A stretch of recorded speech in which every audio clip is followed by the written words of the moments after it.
Welcome to the Authentic Dads Podcast. Here to help dads like you navigate complicated legal situations and ultimately spend more time with the ones you love most, your kids. For years, society has looked at dads as secondary caregivers, and resources for fathers fighting for equal custody rights have been scarce. Here, you'll be introduced to other men who've been down this path before and learn about the real solutions that led to real success stories. And while we help you navigate complicated legal vocabulary, we're also hoping to be a comforting resource. People to reassure you that everything is going to work out all right.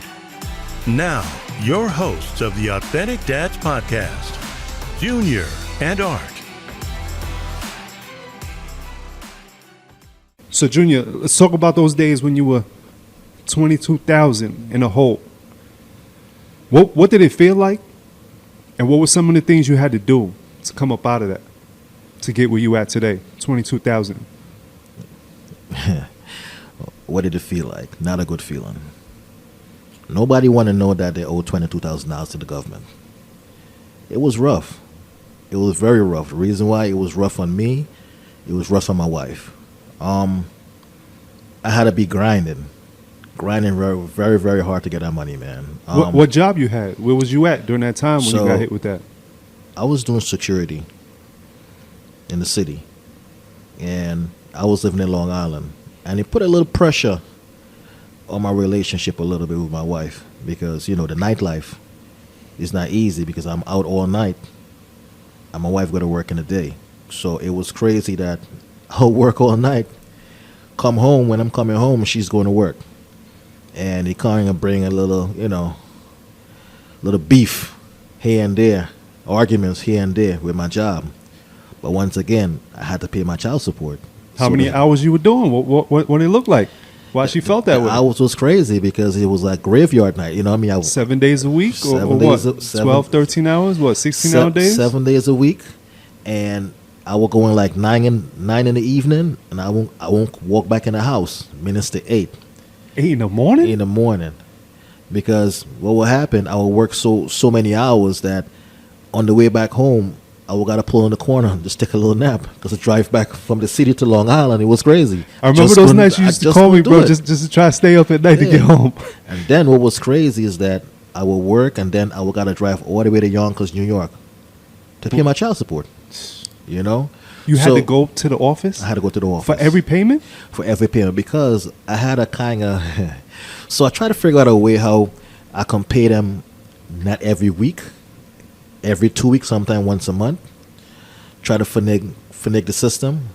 So what I would do, I would give them my old job that I used to work at before, which I know I wasn't working there. So if they do try to take money out of that job, they can't get nothing. But they're still getting the money because I'm taking it to them physically.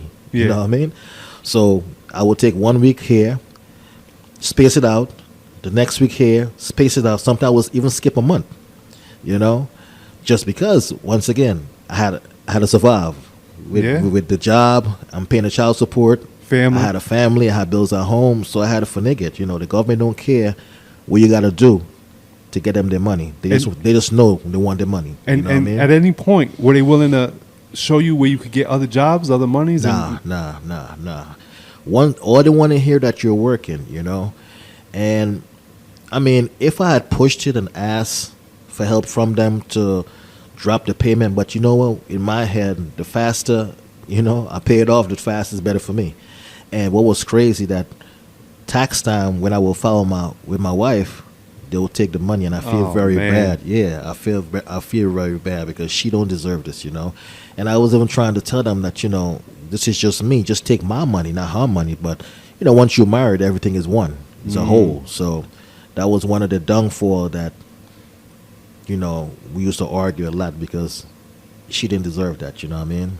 So did you ever do any other hustles, or it was just strictly the security to get to the 22,000? Nah, it was security, and later on in life, while I was doing the security, I got this next gig being a truck driver. So I was trying to juggle both jobs, less hours for security, but more hours doing the truck driving, and that was a killer.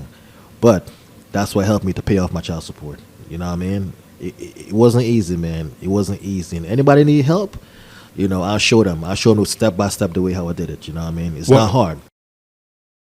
What did that last payment feel like? Walking in there with that, knowing that you had that cash to pay it all, and how much was the last payment? My last payment I paid was $3,000. $24.65 and 5 cents. Mm-hmm. Oh yeah. Don't forget that 5 cents. Don't forget that 5 cents. That shit felt so good, man. It felt so good to know that they have nothing over my head no more. You know what I mean? I paid it off. And listen, man, anything is possible. Anything is, once you put your head to it with a little help, anything is possible.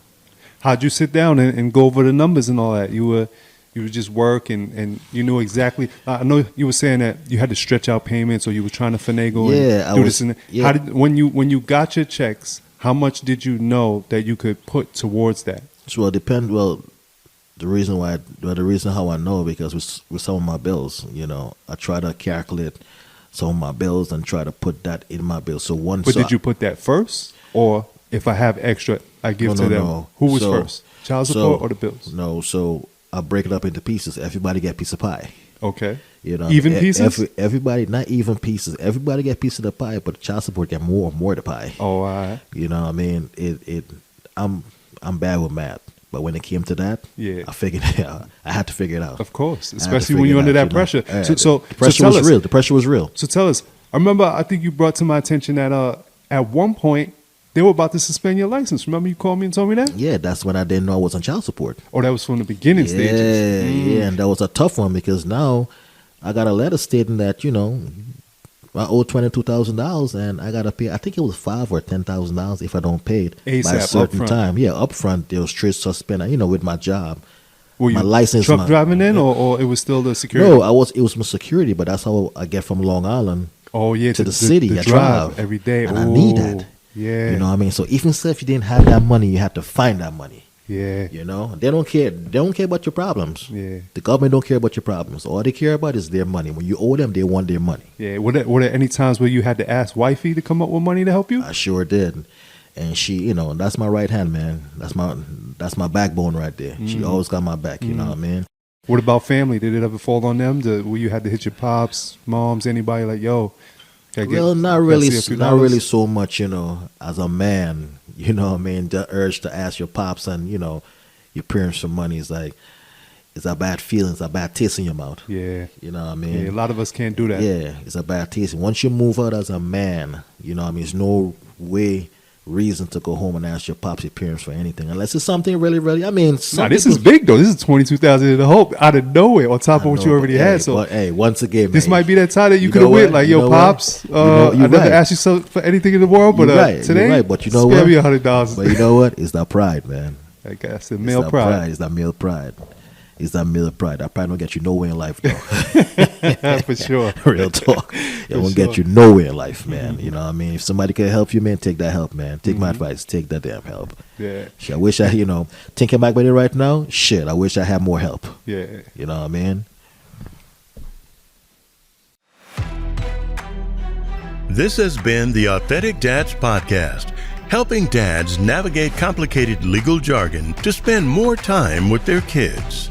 If you know someone who could benefit from today's content, please share this episode. Our goal is to help dads with reliable support from people who have overcome the court system. For more, reach out to Junior and Art directly at authenticdads@gmail.com to book a consultation. Get help finding solutions to family court, child support, relationship issues, and more. Spaces are limited, so reach out with your request today. They'd love to hear from you. And if you want more, subscribe to our Authentic Dads YouTube channel for even more resources to help you on your journey.